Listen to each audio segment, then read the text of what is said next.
करीम अम्मा बाद। আজকের এই মানববন্ধনের সম্মানিত সভাপতি জনাব আব্দুল আজিজ হাওলাদার, হাজিরানে মজলিস, সাংবাদিক ভাইরা, বোনেরা, আসসালামু আলাইকুম ওয়া রাহমাতুল্লাহি ওয়া বারাকাতুহু। এই যে হিন্দুস্তানের কথা শুনলেন, হিন্দুস্তানের হিন্দু ভাইদের স্লোগানটা কি? জয় মা কালী, জয় মা সরস্বতী, জয় মা দুর্গা, জয় হনুমান। আর বিশ্বের 20 কোটি মুসলমানের স্লোগান কি? যে স্লোগান মুসলিম লীগ ধারণ করে আসেন, আগে সেই স্লোগানটা দিয়ে নেই, নারায়ে তাকবীর, নারায়ে তাকবীর। শুনেন, এই নারায়ে তাকবীর স্লোগান শুনলে হিন্দু দাদাদের ধুতি খুলে যায়। 500 বছরে নারায়ে তাকবীর আল্লাহু আকবার স্লোগান দিয়ে আমরা ভারত শাসন করেছি।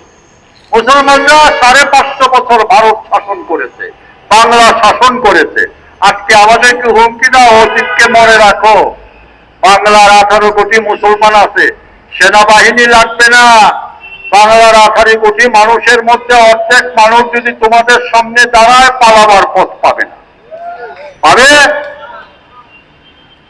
হাজিরানে মজলিস, শেখ হাসিনা তোমাদের এজেন্ট ছিল। এই দেশে আমাদের সন্তানরা, আমাদের ছাত্র জনতা যখন তাকে আন্দোলন করে দেশ থেকে বিতাড়িত করে দিয়েছে, তখন বাবুদের মাথাটা গরম হয়ে গেছে যে বাংলাদেশ দখল করার যে ষড়যন্ত্র ছিল সেটা মাঠে মারা গেল।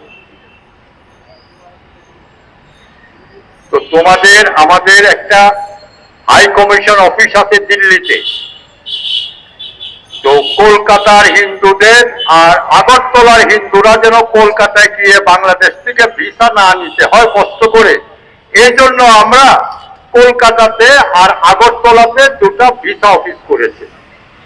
তোমরা যখন এটা ভাঙছো, এটারে অগ্নিসংযোগ করছো, তাহলে তোমরা আর আমাদের বাংলাদেশের ভিসার প্রয়োজন নাই, এটাই তো ধরে নেব।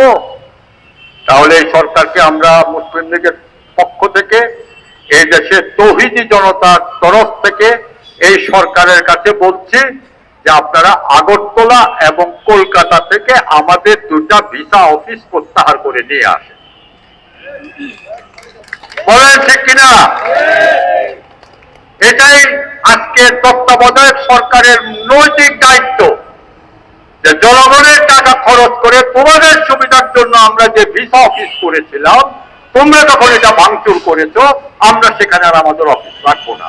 তুলে নিয়ে আসেন, আমাদের হাই কমিশন অফিস তো আছে দিল্লিতে, ওখানে গিয়ে ভিসা নিয়ে আসেন, আমাদের কোনো আপত্তি নাই।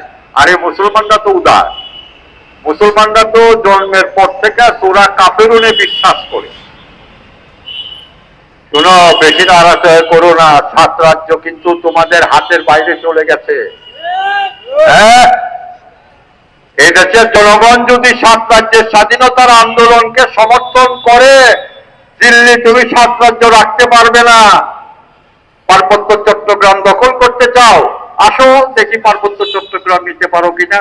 আমরাও 7 রাজ্যকে স্বাধীন করার জন্য আজকে থেকে ওয়াদা করব, 18 কোটি মানুষে 7 রাজ্যকে স্বাধীন করে দিতে হবে। তাহলে আমাদের নিরাপত্তা নিশ্চিত হবে। 7 রাজ্যে যাওয়ার জন্য শেখ হাসিনা আমাদের বুকের উপর দিয়ে ট্রানজিট দিয়েছে, ট্রানজিট না, করিডোর। হ্যাঁ, আমাদের বুকের উপর দিয়ে করিডোর দিয়েছে। তার সৈন্য যাবে 7 রাজ্যকে নিয়ন্ত্রণ করার জন্য। আমাদের দেশের উপর দিয়ে সৈন্য নিয়ে যাবে, আর আমাদের ছেলেরা বসে বসে আঙ্গুল চুষবে। আরে আমাদের তো মাথার মধ্যে কাপড়ের কাপড় বাঁধা আছে বেটা, আমরা তো শীষ দিয়ে দিব, কিন্তু শিরস্থান দেব না। এটাই হলো মুসলমানদের চরিত্র বৈশিষ্ট্য। আজকে আমরা আপনাদের কাছে এসেছি, মুসলিম জাতিসত্তার চেতনা ব্যতীত ভারতীয় আগ্রাসনকে মোকাবেলা করা যাবে না।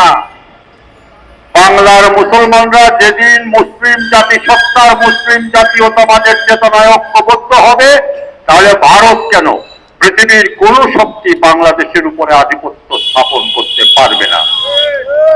শুনেন, খ্রিস্টান বিশ্ব, অমুসলিম বিশ্ব অন্ধভাবে সমর্থন করছে কাকে? ইসরায়েলকে। ফিলিস্তিনি নারী পুরুষ শিশুর হাতে কোনো অস্ত্র নাই। 1948 সাল থেকে তারা স্বাধীনতার জন্য লড়াই করে যাচ্ছে। প্রতিদিন 300 থেকে 400 ফিলিস্তিনি মুসলমান নিহত হচ্ছে।